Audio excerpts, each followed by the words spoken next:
The Ghost in the Machine: How a Paranormal Investigator Became the Haunting by Don Riffle. The Hunter, 2005 to 2025. For 20 years, I hunted ghosts. I started in 2005, joining my first team in Ontario, hungry for proof of the afterlife. By 2007, I was with a second crew learning the craft. In 2009, I founded Ontario's Paranormal Investigators, my own team, my own protocols, my own obsession. We didn't just chase shadows, we documented them. Over 2 decades, I personally conducted over 2,000 investigations across Ontario: abandoned asylums with peeling wallpaper and screaming pipes, residential homes where children spoke to empty corners, forests where the trees themselves seemed to whisper, campgrounds where something walked between the tents at 3 a.m., hotels with permanent guests who never checked out. I was the skeptic who wanted to believe, the technician with the EVP recorders, the full spectrum cameras, the EMF meters. I taught others how to distinguish between a settling foundation and a genuine anomaly. I built a reputation. I built a family of believers. Then, on an ordinary day in Woodstock, Ontario, I became the thing I used to hunt: the impact. I was walking down the street when the car struck me. I don't remember the impact. I remember waking up in the hospital. I remember fragments, the sound of my own breathing, strange and wet, the pressure in my skull like a balloon expanding, someone saying he's not responding. The medical report reads like a horror story: right scalp, contusion slash laceration. My head split open like a dropped melon, scattered subarachnoid hemorrhage along the left cerebral convexity and Sylvian fissure, blood flooding the spaces around my brain, mild subjacent mass effect, my brain swelling, pressing against bone, subdural hematoma along the left frontal parietal convexity measuring 6 millimeters, a blood clot the size of a marble squeezing my frontal lobe, non-displaced vertically oriented fracture through the right parietal temporal bone, my skull cracked but held together by sheer luck. They told my son I might not wake up, that if I did, I might not be me anymore. I woke up, but I was right about that last part. The haunting: I stepped down from Ontario's Paranormal Investigators in May 2025. Not because I wanted to, because I had to. The injuries didn't just break my body, they broke my interface with reality. I didn't need infrared cameras anymore to see things that weren't there. My damaged occipital lobe provides hallucinations for free. The tinnitus that screams in my ears 24/7 sounds less like medical damage and more like a spirit box tuning between stations, catching fragments of voices that don't exist.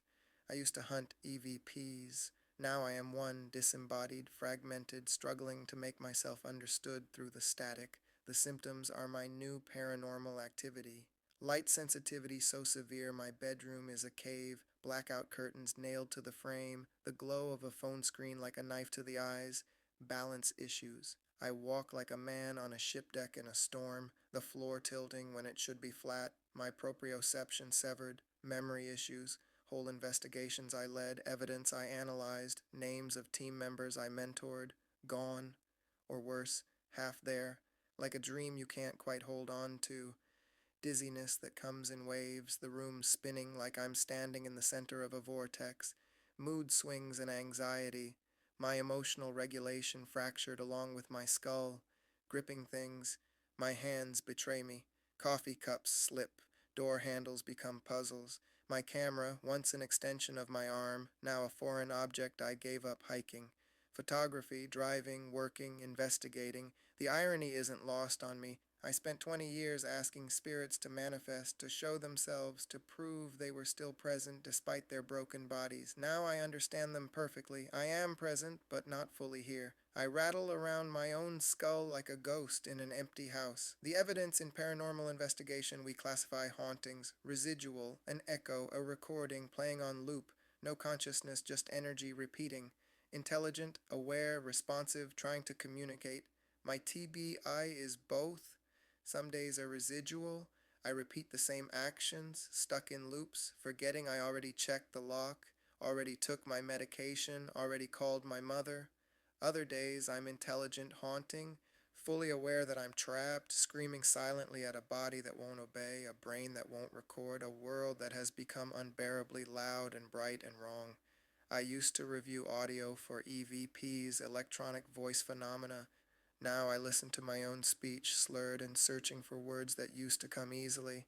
I used to analyze videos for shadow figures. Now I watch footage of myself stumbling, grasping walls, and I see a stranger wearing my face. The new investigation. I can't hunt ghosts anymore, but I can document this.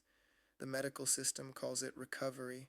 I call it crossing over from one state of being to another, irreversible and strange. I am investigating the most haunted location I've ever encountered, my own damaged neurology. The evidence is overwhelming. The phenomena are real. The investigator is compromised by his own subject. I don't know if I'll ever lead another team through a darkened asylum. I don't know if I'll ever again feel the weight of a camera in steady hands, or hear my own voice on a recorder asking, "Is there anyone here with us?" But I know this. I spent 20 years proving that consciousness survives bodily death. Now I'm proving something else, that consciousness survives bodily damage, that the self persists even when the machinery is broken, that a ghost is just a person who hasn't left yet. I'm still here, fragmented, sensitized to frequencies others can't hear, trapped between worlds, the one I used to walk in, and this new, quieter, darker place where I now reside. Ontario's Paranormal Investigators continues, but without me. The new leadership is capable, passionate, rigorous. They'll catch evidence I'll never review. They'll stand in places I can no longer stand. But I'll be here, in the dark, listening to the static, waiting for a voice I recognize.